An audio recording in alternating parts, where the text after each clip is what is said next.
Oh my goodness! Check it out, guys. I cut this out to try to fit the motor in here. Now I need to patch that hole. So what's the best way to do that? I'm going to use this as a template. Let me show you.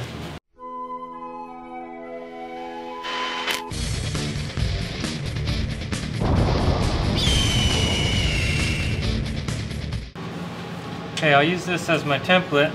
I'll just lay it down like this, trace around it on a flat piece of steel here. When it doesn't fit anymore, I'll lay it over, keep tracing. I'll make some lines here for the corners and then lay it over on top of that. Keep tracing. Sweet. Alright, I'm going to cut that out, and then right here I'm going to cut a line in the middle so that I can fold it.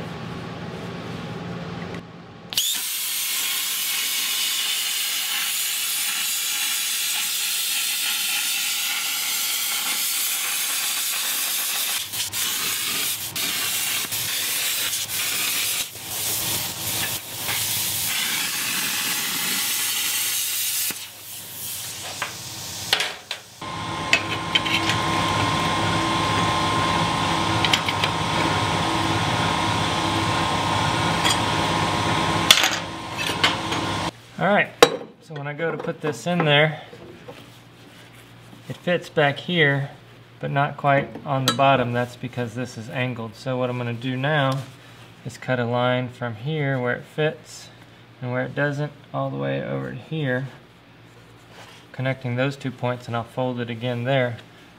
I can also take off a little bit up here, and looks like it'll be good at that point. Then I'll clean it up a little bit on the grinder. Alright, see how that fits. Not too bad. So I'm going to tack it up here, and then I'll hammer it into place.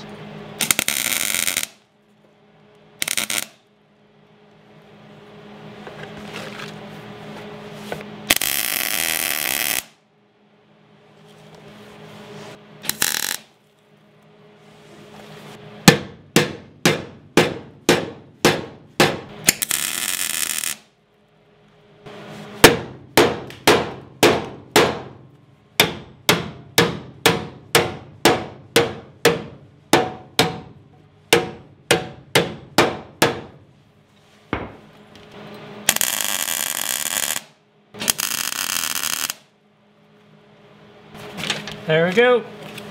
Not my best work, I admit, but I am in a hurry here on a deadline.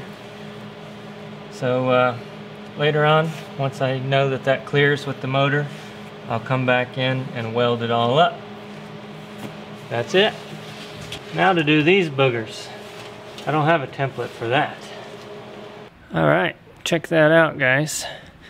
Not what I wanted to spend an entire day doing, but my thought was it's going to be a lot cheaper and a lot quicker in the long run than changing up the entire exhaust system. So finding a different exhaust, headers, and then fabricating from there all the way back. If I just do this, I can use the headers I have, use the exhaust I have, everything will work. I still need to weld this up, make sure it's going to be strong enough.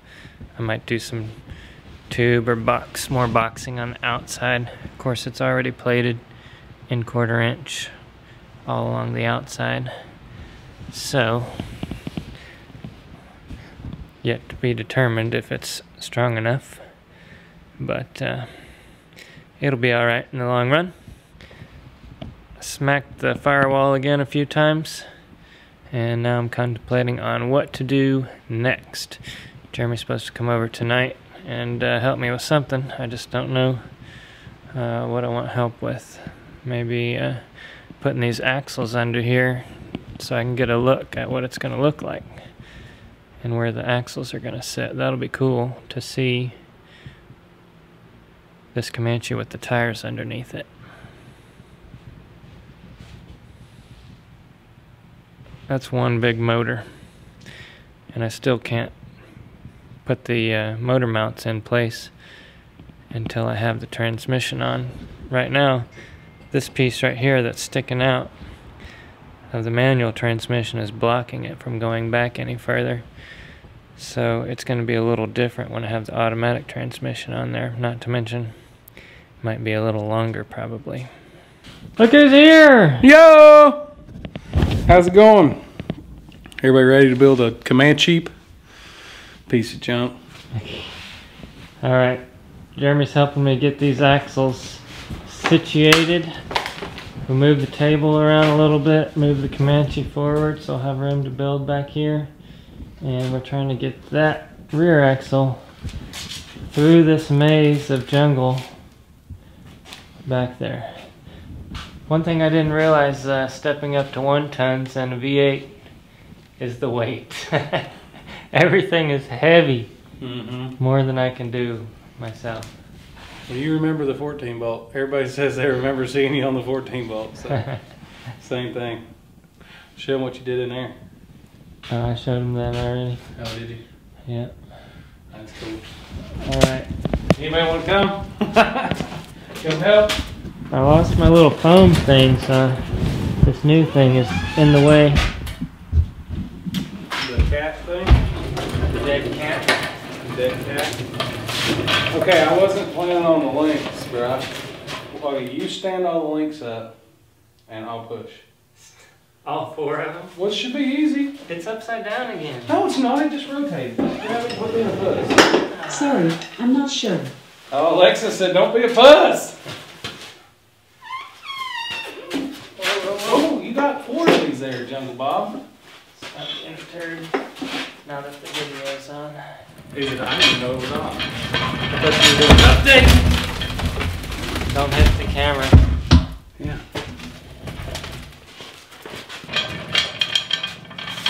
Perfect fit, yo.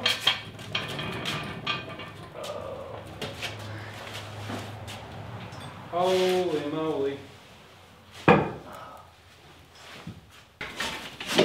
See?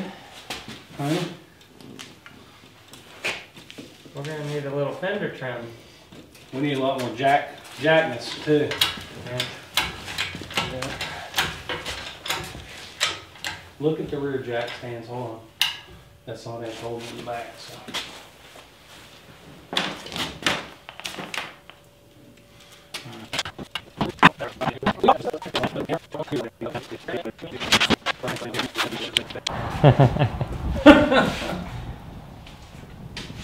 It's looking good.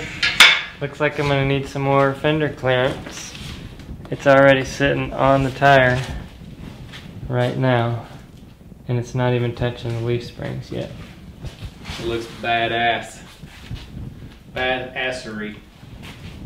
I need to get back further here. From jump to crump. It's stanced, isn't that what they call it? Stanced? It's got a rake. It's got a rake. You like that? Looking good. Don't they call that North Carolina? Yeah. What do they call that? Is it drag or something? What is it? I don't know. Yeah, there was a fad there for a while where the rear was set about 4 inches lower than the front. North Carolina drag. Oh, that doesn't sound right. No. The viewers will know. Yeah, they'll tell us. What is it? Ugly's what it was. North Carolina squat. Is that it? That might be it. Squat. Yeah. Well, it's looking good now. It looks like there's a sign of hope. I only got 4 weeks. No big deal. No big deal. No big deal. I'll just throw some booger welds on there and call it good. You're going to have a 5-gallon gas tank zip tied into the passenger seat. I take that back. There won't be a passenger seat. They're just going to be zip tied into the floorboard. There's going to be a hole in case it sloshes out because you won't be able to put the passenger side floorboard in yet. Yeah, I've got that taken care of. Oh, yeah, do you? Yeah. So, yeah, it'll be nice. There's no doubt. You might as well just go ahead and like, just make it a one-seater. Just the hell with it. I think Tim's going to Moab with me, so where's he gonna sit? Put him in the back, man. Build a little seat on the back of the axle. That's fine. That'd be a bumpy ride if you put him on the axle.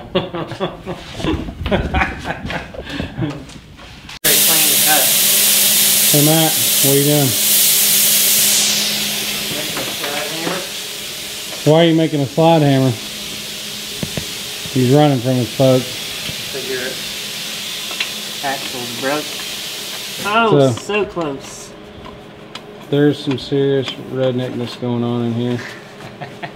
So, I'll explain a little bit here. Alright, well inside here, this was kind of broken because on the one and only ride he bashed it up somehow. But when he went to take it apart, the inner axle seal is messed up. And if y'all can see how just gnarly and crap full the lockout is. It's just full of everything. So the whole inside looks that way. And now it's all stuck in there. We've been here for about an hour trying to get it taken apart. We thought we had it and then realized that the inner pieces were stuck to the shaft. So Matt has came up with this ingenious redneck slide hammer. Oh, there we go. And it looks like it's a little too long, but it may work here. That's gonna. The part store is closed where we're at, so we can't go right now. I need a handle for my slide hammer. I have a feeling there's not enough weight on there. There's not very much. Alright folks, in about another hour and a half, we'll get there. Keep going at it, man. Show them what you were doing, how well it wasn't working. It's not working. It's totally seized up. We got some redneck whack-a-mole going on over here. And Jeremy is the redneck. Don't pick on me now to come up with the inventions of this crap. I know, look at this. This is terrible. The inside of the lockout is seized to the 35 spline shaft. But we got it loose now. It's coming out. See if I can get video of that. Come on. No, not really. Uh-oh. That's going to be another 20 minutes. You can go turn it off. So we started out with 1/4 inch spacers, and then we moved to 1/2 inch spacers, and now we're up to 3/4 of an inch of a spacer, and we're spacing this out, and the bolts are bolted to the lockout in here, and we're driving the axle shaft back through. The reason we have to have the spacers is because the axle shaft is hitting on the axle or on the differential on the other side. So we're going to space it out so we can drive it out. So here goes full redneck. Look at this bolt. This is stupid. This is the only thing this thing's good for. That's my tree bolt. I know. Oh. Woohoo! Did it come loose? No. Yeah. It's moved a lot. Yeah, but it's not all. Well, no, not yet. We're getting there, ladies and gentlemen. We need a big old punch thingy-majigger now. Because I think the bolt is hitting that, you know? Everybody's going to say to use the, what do you call that? The air hammer. Yeah, I don't know if the air hammer's got enough mojo. We're swinging a... Every time I do anything, what is that? That's a 4-pound sledgehammer, 5-pound sledgehammer, slinging it with everything we got. Somebody says, you should have just used an air hammer. Mm-hmm. Whack-a-mole freaking number take 15 or something.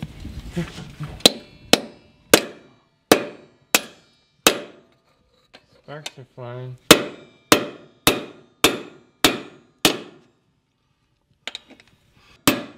Oh, man. Whew. You're bending it. Oh, man. Dang. I don't think it moved, bruh. We were doing so good too. I think the bolt had more oomph. Oh yeah, it didn't move at all. Damn. All that wasted air. Gonna have to eat some more pizza. Damn. Drink another beer.